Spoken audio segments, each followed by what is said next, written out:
Hey, Joe, yeah, the ECB announced today it would do a moderately lower pace of purchases under its Pandemic Emergency Purchase Program. And just so you know, that's program AMME, the way they spell it over there. They have a total amount of 1.85 trillion that they've allocated for bond purchases and other asset purchases for the pandemic. They've been doing about 80 billion euro a month. And the expectation, they didn't announce the number, is that they go down to 60 or 70.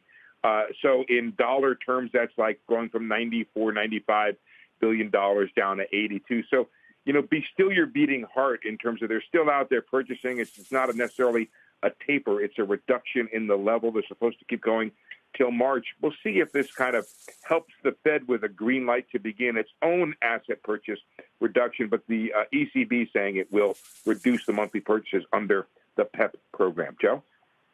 Why is it not a taper, Steve? Well, because taper implies a steadily declining amount each month. If you think about it like tapering your pants, Joe, or whatever else you might taper, it would go from a certain amount each month down. But what they're going to do is they're just going to lower it to this level at the moment, and it appears as if they'll maintain at that level.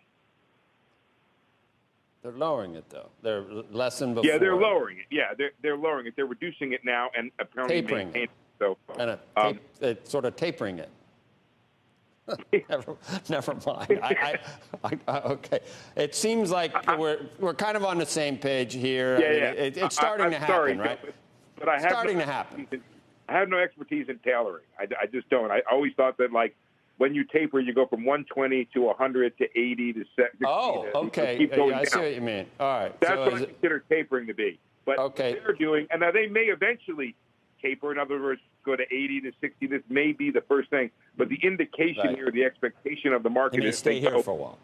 From 80 to 70 to 60. So it's maybe the first piece of 80, 94 to 82 and stay. Okay, until they say anyway, we don't know. In other words, those amounts are guesstimates. The ECB is not announcing how much it'll do each month. They're just saying there'll be a lower rate of purchases here. Okay, great. All right. Thanks, Steve. Always fun, Joe. The amazing thing is that we just go, okay, they're buying, we're buying, they're buying. It's like we assume everybody's buying, and we assume, oh, well, that's where interest rates should be. It's like, well, why should they be there? Where would they be if they weren't? I don't know. Let me just look, Joe. It looks like kind of unch on the Bund, on the 10-year. It's minus 33. It's kind of unchanged. It's had a little bit of strength recently.